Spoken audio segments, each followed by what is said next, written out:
some point in his career, Ja Rule was the hottest kid in hip-hop. From classic hits like Holla Holla to Always on Time, Come on and get a piece of this late night lover, you know, the one that say kids like no other. to his perfect collaborations with Ashanti and chart-topping features, Ja Rule was at the top of the world.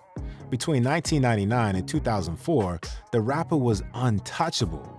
4 of his albums became platinum, and 6 charted in the top 10. In the same span, he also had 8 top 10 singles and 3 separate songs reaching the #1 spot on Billboard.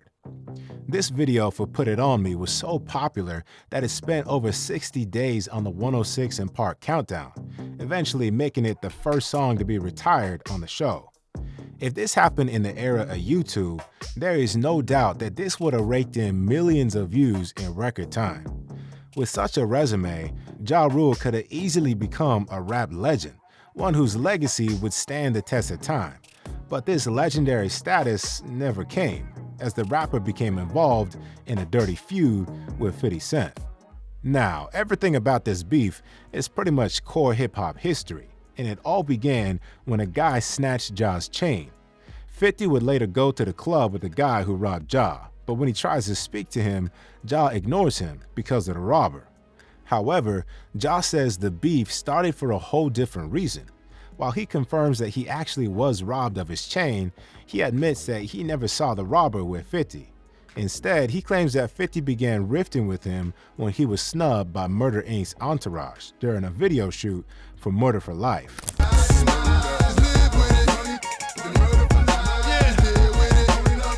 This seemed like the sort of fight these two could have settled over some drinks. But barely a year after they were both booked to perform at the same nightclub, a brawl ensued and things got a little more complicated. This would eventually lead to 50 getting stabbed and Ja Rule and Black Child getting arrested. I smell pussy, is that you, I smell pussy, is that you, Ja? 50's first diss track against Ja was scathing, but the next one, Back Down, was even more worrying. The track was so heavy laden with hate that it was clear that 50 had won the battle. But Ja wasn't going to go down without a fight, and in 2003, he released Loose Change. With Ja's legacy, going against 50 and everyone who stood with him, including M, Dr. Dre, and Busta Rhymes, wasn't entirely a bad idea. He was one of the biggest rappers of the early 2000s, so going against these guys, who had previously called him out on Hail Mary, was just retribution.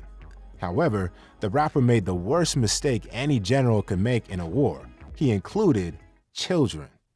On Loose Change, Ja accused Eminem of not knowing what Black Pain was, before then poking fun at his ex-wife Kim, his mother, and then his daughter Haley.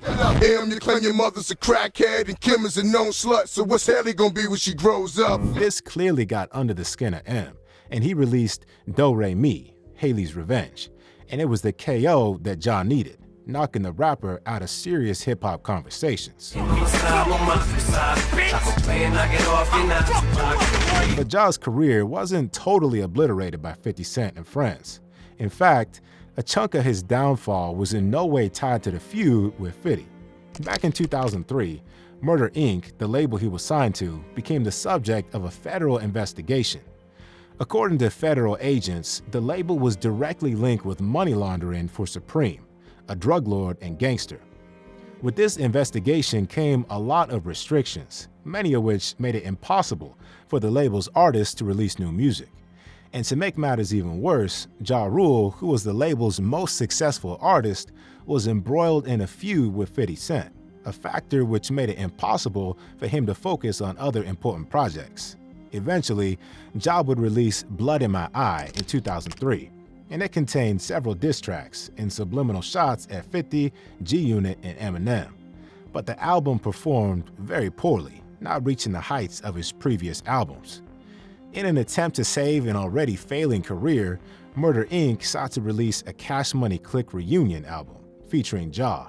However, due to legal troubles with Universal Music at the time, the release was blocked, and even though Murder Inc. won an appeal, the project never saw the light of day. Ja would eventually release his 6th studio album with Inc., but this did nothing to stop his freefall.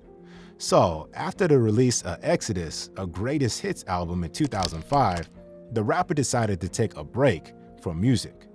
While all of this was happening, Murder Inc. was still under investigation by the authorities, and this forced the label to sever ties with Def Jam Recording. Unfortunately, Irv Gotti had to search for other labels before eventually sealing a deal with Universal Music. Being away from Murder Inc. should have helped the rapper stay out of trouble, but it was somehow the start of an even darker chapter of his career. In July 2007, Ja got in trouble for possession of a firearm and drugs, eventually getting a sentence of 2 years. However, his gun charge had opened the eyes of the authorities to something even more damning: tax evasion. And in July 2011, Ja was given an additional 28 months in prison for tax evasion, despite earning over $3 million in 2 years. Ja's prison stint ended on February 21, 2013, but in a pretty weird twist, he was arrested right after for his tax case and made to face another 6 months in jail. Even though he was slated to be released in July of the same year, he got home early on the 7th of May 2013, hopeful for a new start.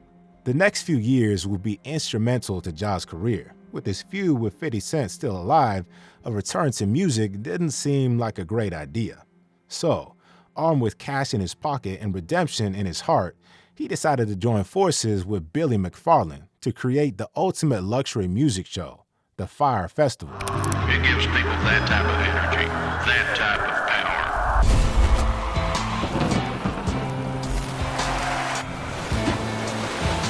power. Despite the show being touted as the festival that would beat every other music festival, it ended up being a colossal failure. Attendants had no access to water, food, or air conditioning, and there were reports that several people passed out from the heat. At the end of the festival, which never took place, investors had been defrauded of $27.4 million, and Billy and Ja Rule were taken to court. Fyre failed. This morning, musician and Fyre Festival co-founder Ja Rule in the hot seat. But that wasn't everything. It was later reported that Billy and Ja had created a card company called Magnuses, and with an annual payment of $250, cardholders could enjoy exclusive benefits, some of which included private members-only concerts. But if you know anything about Billy, then you already know that this was a scam right from the start. Billy eventually got what he had coming: 6 years in prison. And because the authorities couldn't fully establish Ja's involvement in the entire thing, the charges against him were dropped in 2019. Just before all of this, Ja also launched Follow the Rules.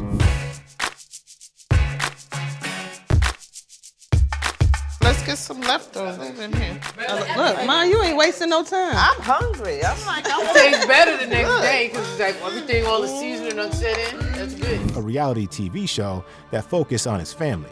But nobody was really sitting around to watch that. And after one season, the show had to be canceled. In 2020, he made a huge return in this hilarious ad for Papa Cristo's Greek Deli.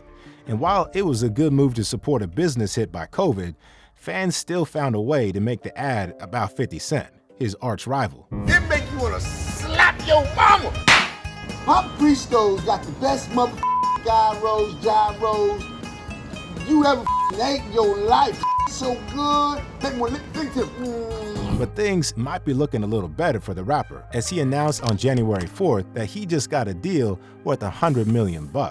However, some fans were quick to say it was cap, adding that the rapper only announced that just so he could be relevant again.